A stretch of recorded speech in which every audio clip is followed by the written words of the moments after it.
मैं Rajendra Verma, Sardar Singh convent inter college Mahmudabad Sitapur. आज कक्षा 7 के गणित विषय के अंतर्गत अध्याय 2 की पहली एक्सरसाइज 2.1 परिमेय संख्याओं को जोड़ना सिखाएंगे। तो ये अध्याय 2 है, परिमेय संख्याओं पर संक्रियाएं, यानी नियमों के आधार पर जोड़ना, संक्रियाओं के आधार पर। तो आप लोगों ने पढ़ा होगा कक्षा 6 में संवरक प्रगुण, क्रम विनिमय प्रगुण और साहचर्य प्रगुण, शून्य की तत्समकता। तो उसी प्रकार से इसका पहला जो प्रगुण होता है वो होता है संवरक प्रगुण। संवरक प्रगुण, संवरक नियम। जब दो परिमेय संख्याओं को जोड़ा जाता है तो उसका योगफल एक परिमेय संख्या प्राप्त होता है। कोई भी दो परिमेय संख्याओं का योग करें तो उनका योगफल जो होगा वो एक परिमेय संख्या प्राप्त होगा। ये संवरक प्रगुण कहलाता है। दूसरा होता है क्रम विनिमय प्रगुण। क्रम विनिमय प्रगुण या नियम, प्रगुण कहिए चाहे नियम कहिए। क्रम विनिमय प्रगुण यानी परिमेय संख्याओं को जोड़ा जाए और उनका क्रम बदलकर जोड़ा जाए तो उनके योग में कोई परिवर्तन नहीं होगा, योगफल समान ही रहेगा। तो यानी क्रम बदलने पर योगफल प्रभावित नहीं होता है। ठीक है, क्रम विनिमय प्रगुण हो गया। फिर एक होता है साहचर्य प्रगुण। तो साहचर्य प्रगुण वो होता है जो तीन संख्याएं ए बी सी इस प्रकार की हों कि उनको तीनों को एक साथ नहीं जोड़ा जा सकता है। उसके लिए हमें पहले दो संख्याएं जोड़नी होंगी, दो परिमेय संख्याओं को जोड़ना होगा। जैसे P/Q प्लस R/S, फिर प्लस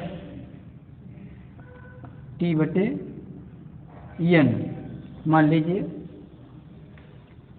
फिर हम P/Q को अलग कर देते हैं, प्लस R/S प्लस T/N को जोड़ते हैं। इस प्रकार से इनका योग करने पर दोनों पक्ष हमारे बराबर हो जाते हैं।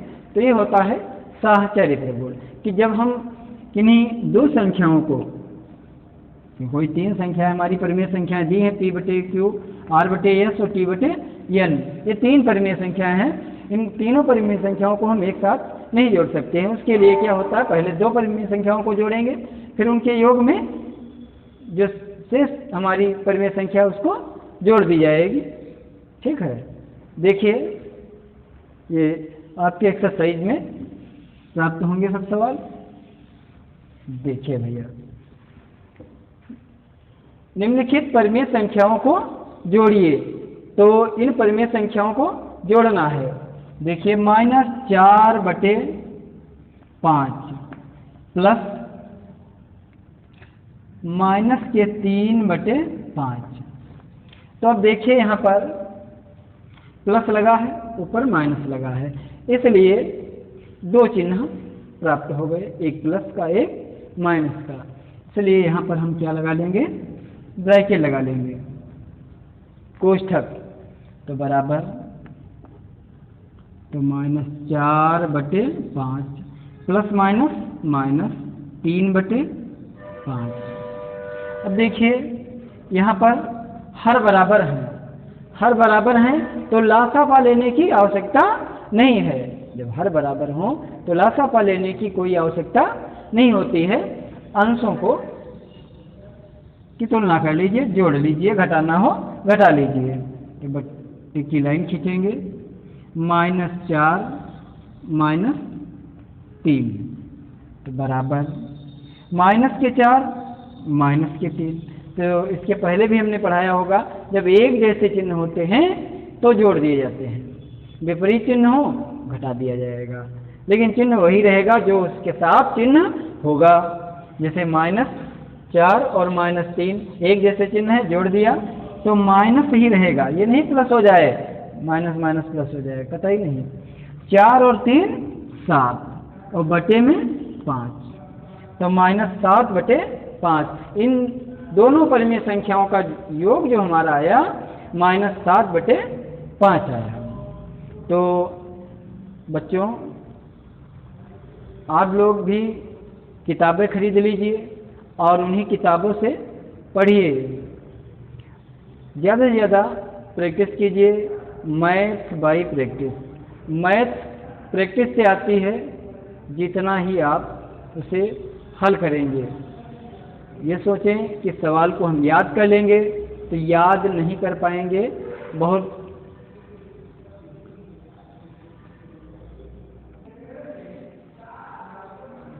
देखिए, निम्नलिखित को सरल कीजिए।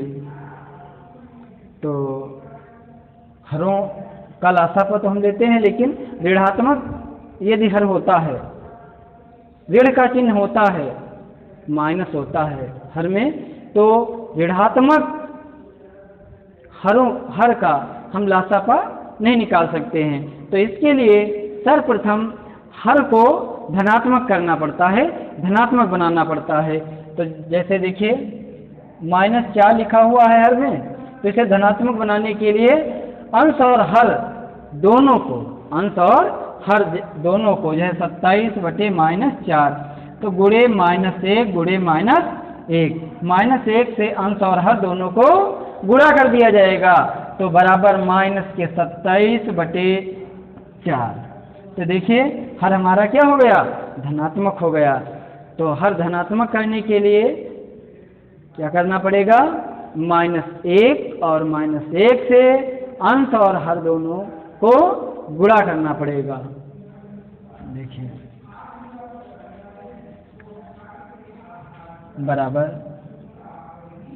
-27/4 प्लस -15/8। देखिए तो -27/4 ये जो लाइन होती है बराबर के बीच में होनी चाहिए। ये जो आपकी बटे की लाइन होती है अपान की, हाँ, ये बराबर के मध्य में होनी चाहिए। फिर प्लस माइनस 15/8। अब यहाँ पर देखिए दोनों में हर समान नहीं है, तो हरों का लासापा लिया जाएगा। अब 8 और 4 वैसे क्या होता है, एक दूसरे से भाज्य ना हो तो इनका गुणनफल ही लासापा होता है। इस तरह से क्या है, 4 और 8 का लासापा लेंगे तो 2 दूनी 4, 2 चाकू 8, 2 1 कम 2, 2 दूनी 4, फिर 2 1 कम 2, 2 दूनी 4 दूनी 8, 2 दूनी 4 दूनी 8। जो हमारा लासापा आया वो 8 आया।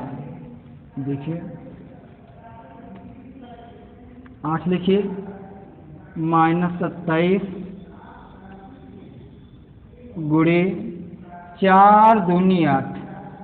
4 से हर से लासापा को भाग करेंगे, जितना भागफल आएगा अंश को उससे गुणा करेंगे। तो 4 दूनी 8, भागफल 2 आया, 2 से अंश को गुणा किया, 15 गुणे 8 एकम 8, भागफल 1 आया, तो अंश को 1 से गुणा किया गया, बराबर 27 दूना 54, माइनस के 15 एकम 15 बटे में 8। देखिए बराबर का चिन्ह लगाइए और बटे में 8 लिखिए। -54 -15 दोनों माइनस के हैं, एक जैसे चिन्ह देखो फिर मिल गए, दोनों को जोड़ लीजिए। तो 5 4 9, 5 1 6, चिन्ह जो लगा हुआ है चिन्ह यही लगाएंगे, -69/8। इसको चाहे तो हम संयुक्त भिन्न के रूप में लिख सकते हैं। जैसे -69 को 8 से भाग करेंगे, 8 × 64 5। तो पहले भागफल लिखेंगे 8 सही, फिर शेषफल रिमाइंडर बटे 8। देखिए ये जो हमारी भिन्न लिख गई परिमेय संख्या, ये इस संयुक्त रूप में लिख गई। तो इस प्रकार से आप लोग जो है पहला, दूसरा, तीसरा, चौथा और जो भी सवाल इस दूसरे सवाल के हैं इसके लगाइए।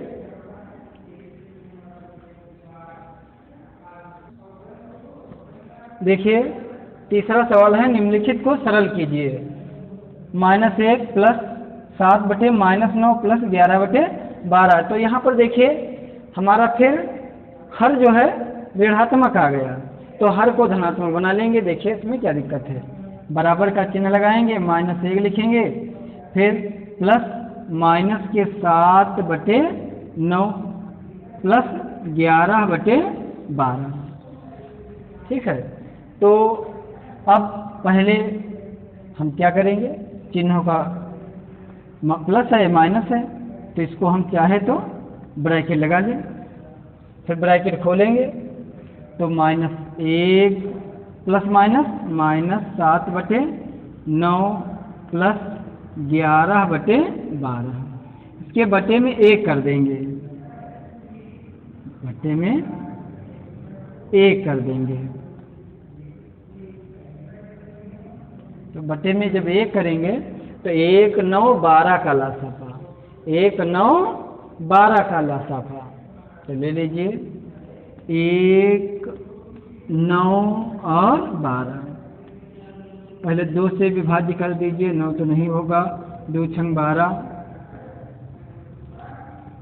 फिर 1 नहीं होगा, 9 2 3 6, फिर 3 से विभाज्य कर दीजिए, 3 3 9, 3 1 कम 3, फिर 3 1 कम 3 1, 3 3 9, 9 2 18, 18 2 36। तो देखिए बेटा इसका भागफल जो हमारा लासापा आया वो 2 2 4 3 12 3 36, ये लासापा हमारा निकल आया बराबर 36। तो बराबर का निशान लगाएंगे और 36 लिखेंगे। -1 गुणे 1 से जब यानी हर से लासापा को भाग करते हैं, नियम तो बताए ही हैं, हर से लासापा को भाग कीजिए, तो 1 से 36 को भाग करेंगे, भागफल हमारा 36 आएगा। 0 से भाग नहीं किया जा सकता है, अपरिभाषित है। तो देखिए -7 गुणे 9 4 36, भागफल 4 आया, अंशकों से गुणा कर दिया, फिर प्लस 11 गुणे 12 से, यानी हर हमारा 12 है, तो हर से फिर भाग करेंगे लासापा को, 12 3 36, भागफल 3 आया, अंश से उसको गुणा कर दिया। तो देखो भाई 36 एकम 36 माइनस का, माइनस के 7 4 28 प्लस 11 3 33 बटे 36 बराबर। देखिए अब आप लोगों को पता होगा भाग गुणा जोड़ घटाना, तो जोड़ना तो किसी में है नहीं, तो अब जोड़ना हमें क्या है, एक जैसे चिन्ह हो उनको एक में जोड़ लीजिए। तो देखो 8 6 14, 3 2 5 1 6, 8 6 14 के 4 हासिल 1 2 3 5 1 6, तो माइनस के 28 माइनस के 36 है, तो माइनस के ही 64 होंगे, प्लस के 33 और बटे में 36। अब देखिए बराबर का निशान लगा लीजिए, क्योंकि इसके नीचे नहीं आएगा इसलिए आगे हमने लिख दिया।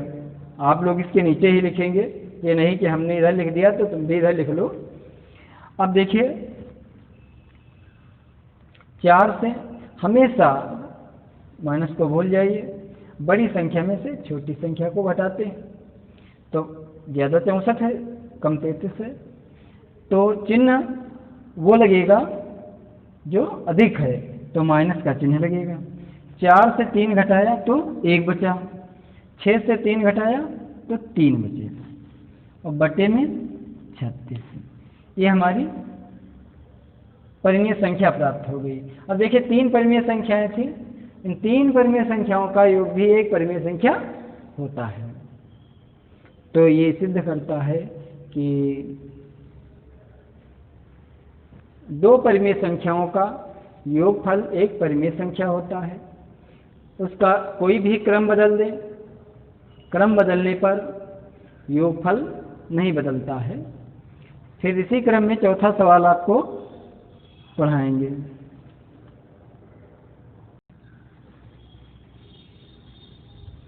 देखिए सत्यापित कीजिए। सत्यापित का मतलब है ये बायां पक्ष है बराबर के, दायां पक्ष है, तो इन दोनों पक्षों को हल करना है। चाहे तो हम एक एक पक्ष रख करके हल कर सकते हैं, या साथ में ही दोनों पक्षों को हल किया जा सकता है। तो देखिए हम साथ में हल कराते हैं। देखिए 2/5 माइनस 3/4 ब्रैकेट बंद, प्लस माइनस के 7/9 बराबर 2/5 प्लस ब्रैकेट के अंदर माइनस 3/4 प्लस माइनस के 7/9 फिर ब्रैकेट बंद। तो अब इस ब्रैकेट के अंदर जो दिया है, दी गई परिमेय संख्याएं हल करेंगे। यदि जोड़ना होगा जोड़ेंगे, घटाना होगा घटाएंगे, जो भी कार्य करना है ब्रैकेट के अंदर वालों को सबसे सर्वप्रथम। देखिए 5 और 4 का लासापा इनका गुणनफल ही होगा, तो 2 अब ये गुणा तो नहीं करेंगे हम, 5 चौको 20, तो 4 दूनी 8, गुणा कर लीजिए, 5 तियां 15, ठीक है, प्लस माइनस माइनस 7/9 बराबर 2/5 प्लस बड़े ब्रैकेट में, फिर इसमें माइनस 3/4 प्लस माइनस माइनस 7/9। देखिए अब प्लस के 8 हैं और माइनस के 15 हैं, तो जब घटाएंगे तो माइनस के बचेंगे कितने, 7/20 माइनस 7/9 बराबर 2/5 प्लस, देखिए 4 और 9 का लासापा हम निकालेंगे। तो इस लासापा का एक नियम होता है, जब संख्याएं एक दूसरे से भाज्य ना हो तो उनका गुणनफल ही लासापा होता है। तो ये 4 और 9 एक दूसरे से कट नहीं रही हैं, विभाज्य नहीं हो रही हैं, तो 4 9 36, तो इसका लासापा हमारा कितना आया, 36 आया। तो 4 9 तो 9 त्रिक 27 माइनस 7 गुणे 4, चाहे तो कैंची का गुणा कर सकते हैं, ये भी नियम होता है, मतलब हरों को कैंची का। यह 4 7 28 9 त्रिक 27। अब देखिए 20 9, तो 20 9 का लासापा गुणनफल ही होगा, तो 9 2 18 180 माइनस 7 गुणे 9 माइनस 7 गुणे 20 बराबर 2/5 प्लस, अब ये गुणा ना करिए, तो 4 7 28 सीधे लिख लीजिए, ठीक है, 28 8 7 15 2 2 4 1 5, तो ये हो गया 55/36। अब देखिए यहाँ पर माइनस का चिन्ह है, ये प्लस का चिन्ह है, तो ब्रैकेट खोलेंगे, इनको भी गुणा कर लीजिए। 7 9 माइनस के 63 माइनस के 7 दूनी 14 140 बटे 180 बराबर 2/5। देखिए प्लस माइनस माइनस 55/36। एक जैसे चिन्ह है, जोड़ दीजिए। माइनस के 3 6 4 10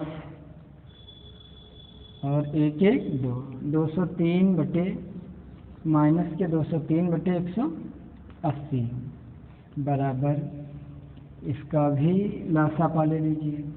5 और 36 का एक दूसरे से भाज्य नहीं है, तो सपोज दैट इनका गुणनफल ही लासापा होगा। 5 छक्का 30, 5 3 15 3 18 180 आ गया।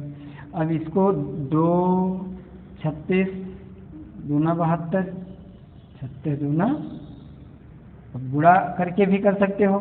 36 दूना 72 माइनस 55 25 55 25 और 25 2 27।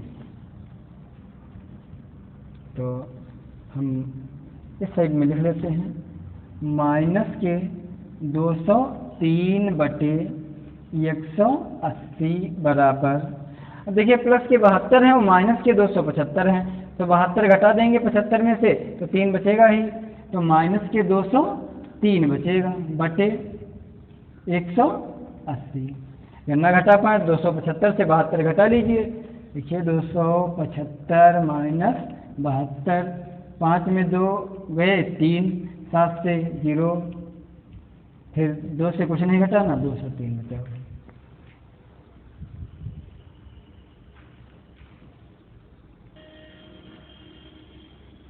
तो यहाँ पर लिखेंगे LHS बराबर RHS, बायां पक्ष बराबर दायां पक्ष, बायां पक्ष बराबर दायां पक्ष। हम इसको अलग अलग भी हल कर सकते हैं। पहले बायां पक्ष हल करें, फिर उसके बाद दायां पक्ष हल करें।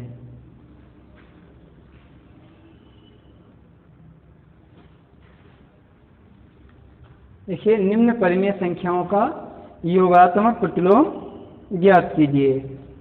इसका पहला सवाल, तो पहला सवाल है 4/3, 4/3। तो लिखेंगे 4/3 का योगात्मक प्रतिलोम, 4/3 का योगात्मक प्रतिलोम। देखिए 4/3 का योगात्मक प्रतिलोम, अब योगात्मक प्रतिलोम है तो जो हमारी परिमेय संख्या है ज्यों की त्यों लिखी जाएगी, लेकिन जो इसके पहले चिन्ह लगा होगा वह बदल जाएगा। यदि प्लस का चिन्ह है तो माइनस का चिन्ह हो जाएगा, माइनस का चिन्ह है ऋणात्मक परिमेय संख्या है तो धनात्मक हो जाएगी, धनात्मक है तो ऋणात्मक हो जाएगी। बस केवल इतना अंतर होता है, बाकी 4/3 का योगात्मक प्रतिलोम बराबर माइनस के 4/3। ठीक है, अब कोई माइनस वाला ले लेते हैं। देखो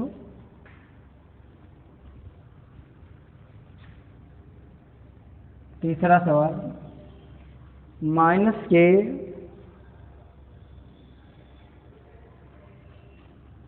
9/13,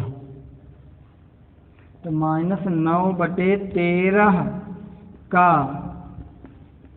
योगात्मक प्रतिलोम बराबर, देखिए ऋणात्मक परिमेय संख्या है तो हो जाएगा धनात्मक 9/13।